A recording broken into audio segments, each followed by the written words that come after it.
अगर आपको भी चाहिए एकदम दावत जैसी मटन बिरयानी तो ये रेसिपी सेव कर लेना।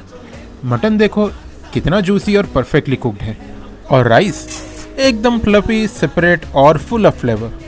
इस बिरयानी में मसालों का परफेक्ट बैलेंस है, जिसे हर बाइट में मिलेगा अमेजिंग अरोमा और रिच फ्लेवर।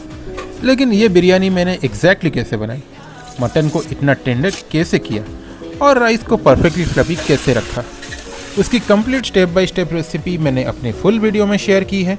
और सबसे इम्पोर्टेंट बात, बिरयानी बनाते वक्त राइस को ओवर कुक नहीं करना है।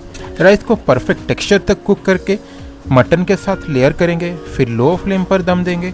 इससे मिलता है वो ब्यूटीफुल अरोमा और एकदम रेस्टोरेंट स्टाइल बिरयानी का टेक्सचर। मेरे चैनल पर अपलोडेड है फुल मटन बिरयानी रेसिपी, जरूर चेक करो और पूरा वीडियो देखो। और अगर रेसिपी पसंद आए तो लाइक, शेयर और सब्सक्राइब करना मत भूलना। मिलते हैं नेक्स्ट रेसिपी में। बाय।